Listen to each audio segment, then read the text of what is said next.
If you could play God and you could wave a magic wand, the social flatlands between Clinton and Social Street, everyone that lives in Woonsocket knows it's an asphalt desert, Yeah. hardly any greenscaping, very, very pedestrian hostile. Okay.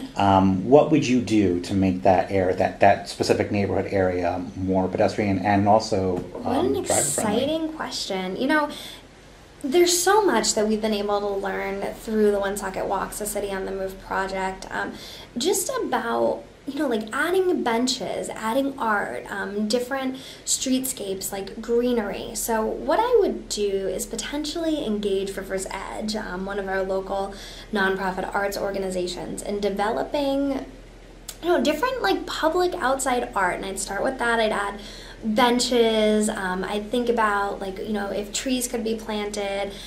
I'd look to see, like, you know, just how we could increase the feel of that asphalt desert so that it's a place that people want to go on a stroll, maybe hold hands with a boyfriend or a girlfriend and, you know, take an afternoon walk down in that area. I think that, you know, I think there's a little that could be done that could make a big difference to that area. Funding challenges aside, what network expansions or changes would you like to have in place in the future? If you could wave a magic wand and have whatever you want on the ground and running, what would you do? What would I do if I had all the money that I needed?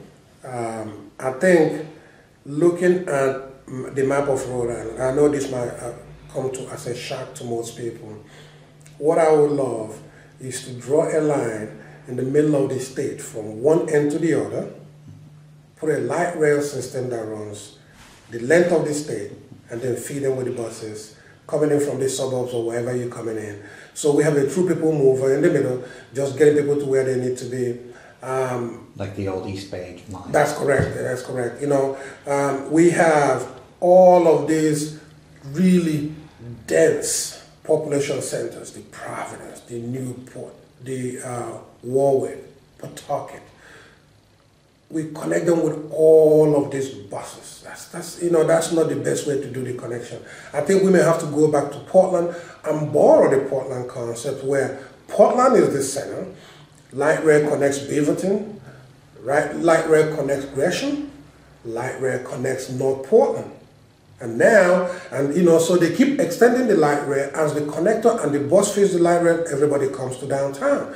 I mean, it seemed to me that that's what's happening here in Rhode Island, because the final destination is actually Providence, okay? Could we have a system that we can feed and they will just zoom people down to where their final destination is, which is actually Providence? And I really think... So what you would like is have the light rail be the spine and then have the buses going around it and making connections. Making connections and bringing them to the light rail, so right, you know, just exactly. I mean, I couldn't have put it any better than that. You know, that's my dream system. That's my dream system. However, let's come back to reality. Okay. What I like to see right now, and some of it we're working on, and this project was existing before I got here. They talked about the rapid bus route. You know, in the industry we call it, it's another term for an express bus. We have some of these routes that are so crowded that we really need to plug something in the middle to ease the traffic for the normal regular bus that flows through. Number 54. Okay, 54 is I live in Woodstock. 20. Okay, so those kind of systems, if we can put a rapid route on there, where we have a bus that starts from the end of the line and doesn't make all the stops. It just make the major stops. You know, we have to do our homework to find out where the most concentration of people are, and this bus is going to go pluck all these people out so that the normal regular bus can snake through at the normal pace without being delayed and so on and so forth. And also telling you when I was driving, this is how smart riders used to be. Riders knew those express buses. They knew the stops, and they will find their way to those express stops because they know I'm going to get to the end of the line before everybody else. You know, so again, helping the normal regular person, bus operator who's on that route, you know, easing some of the burden away from them onto the express or not the rapid bus.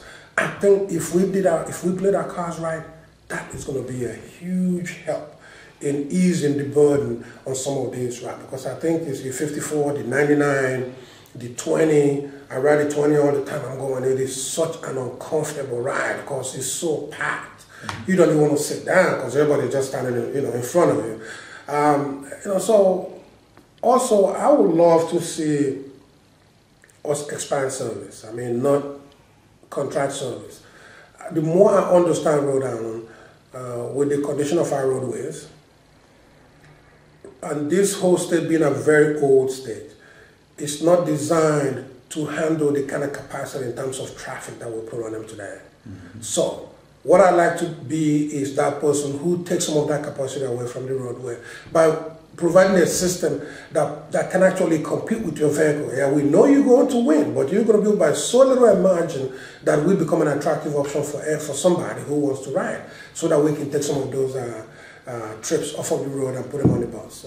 So those are my very simple wishes, all things being equal. Barring all the financial and political challenges that you've been experiencing recently, in your head, what if you were able to take the Greenway to its absolute fruition, how do you see it fitting into the picture of what they call intramodal transportation, that's connecting with buses and walkways and being a very vital part of the transportation picture in Rhode Island? How in your mind, what would that look like?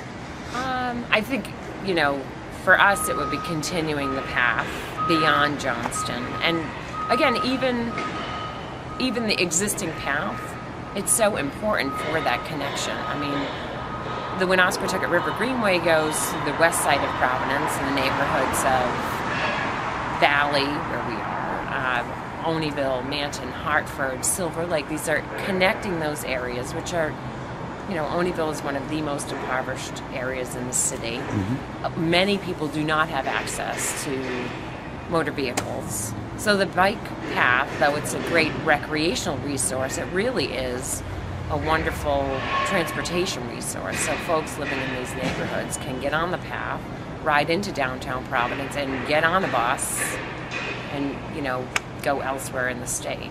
So I think for us, one of the things we are doing, we have plans to work with RIPT on some exciting bus shelters that would highlight the bike path. So really making those connections, a visual connection with here's a bike or a bus shelter mm-hmm. near some of the access points of the bike path. So I think it just starts to kind of connect.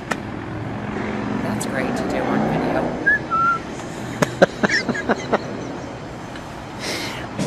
But it gets people to visually connect, make that connection between the bike path as a transportation resource and, I can get on the bus and connect to other places throughout the state. So it makes a lot of sense. With Providence being such a small, like you said before, you called it a city-state, kind of like Rome or something like that. Any experiments in quotes or efforts for public transit are going to be like under the microscope for other larger areas? Do you see that as a unique opportunity for Rhode Island to kind of set the standard in the United States for public transportation? Yeah, I think Portland's going to be out ahead of us most of the time, unfortunately. But it'd be nice to have an East Coast city that could serve as sort of a paradigm for some of these older cities that already have narrow streets and sort of compact development. Because there's that all along the eastern coast.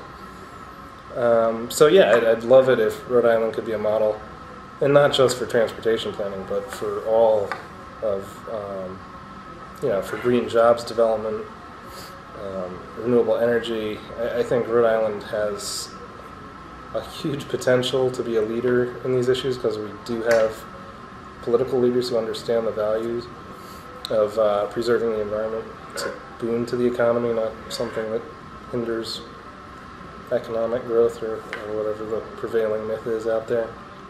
And transportation is a huge part of that. So Rhode Island really should be a leader. It should be sort of the test tube for what happens in the rest of the country.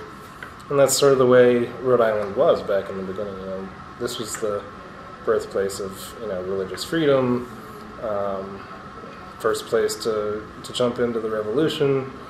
I think we have that mentality in Rhode Island. We like to be different and we like to be leaders. So, why not here?